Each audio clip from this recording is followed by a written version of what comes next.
நான் doctor GOKULA KRISHNAN. வணக்கம். நான் வந்து ஒரு சீனியர் ஆர்த்தோபெடிக் கன்சல்டன்ட் சர்ஜனாக ஸ்ரீ ராமகிருஷ்ணா ஹாஸ்பிட்டலில் 20 இயர்ஸாக சர்வீஸ் பண்ணிகிட்ருக்கோம்.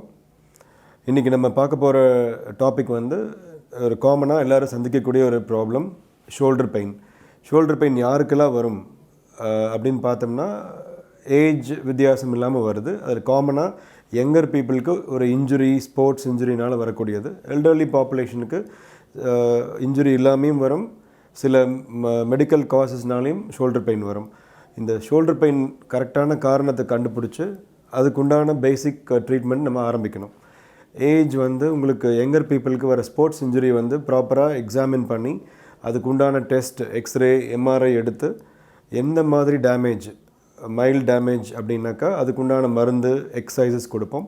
கொஞ்சம் சிவியர் இன்ஜுரிக்கு ultrasound guided stem cell injections கொடுக்குறோம். அது வந்து சர்ஜரி இல்லாமல் அந்த ரெக்கவரியை ரொம்ப வேகமாக குணப்படுத்துது. நம்ம நிறைய ஸ்போர்ட்ஸ் பீப்புள், கிரிக்கெட்டர்ஸ் நிறைய பேருக்கு இது பண்ணிகிட்ருக்கோம். அதுக்கும் மேலே இன்ஜுரி ரொம்ப சிவியராக இருக்கும்போது நம்ம ஆர்த்ரோஸ்கோபிக் சர்ஜரி பண்ண வேண்டியிருக்கு. அது வந்து ப்ராப்பராக பேஷண்ட்டை ஜட்ஜ் பண்ணி பண்ணும்போது அவங்களோட ரிசல்ட்ஸ் நல்லபடியாக அமையுது. திருப்பியும் அவங்களோட பழையபடி ஸ்போர்ட்ஸ்க்கு போகிறதுக்கான வாய்ப்புகள் நிறைய இருக்குது. ஸோ அது ஒன்று.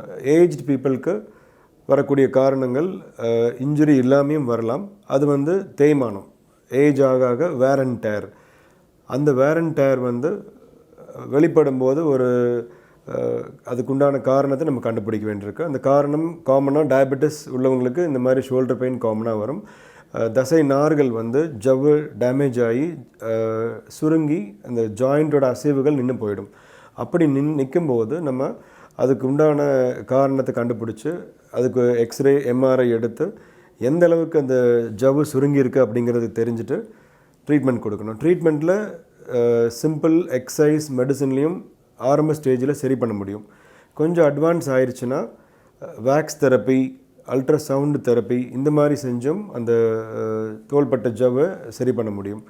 அதுக்கு மேலே டேமேஜ் ஆச்சுன்னா ஸ்டெம் செல் இன்ஜெக்ஷன்ஸ், அல்ட்ராசவுண்ட் கைடடாக நம்ம அவங்களோட பிளட்டில் இருக்கிற ஸ்டெம் செல் எடுத்து பிரித்து அதை வந்து அந்த டேமேஜான பகுதியில் கரெக்டாக துல்லியமாக போய் இன்ஜெக்ட் பண்ணி சரி பண்ணுறோம். அதுக்கு மேலே வலி இருக்கிறவங்களுக்கு அனஸ்தீசியா கொடுத்து இதே ப்ரொசீஜரை நம்ம ஷோல்டர் மேனிப்புலேஷன் பண்ணி சரி பண்ணுறோம். இது எதுவுமே ஹெல்ப்ஃபுல்லாக இல்லாதவங்களுக்கு நம்ம சர்ஜரி, ஆர்த்ரோஸ்கோபிக் சர்ஜரி பண்ணி இந்த ஷோல்டர் ப்ராப்ளம் சரி பண்ணுறோம்.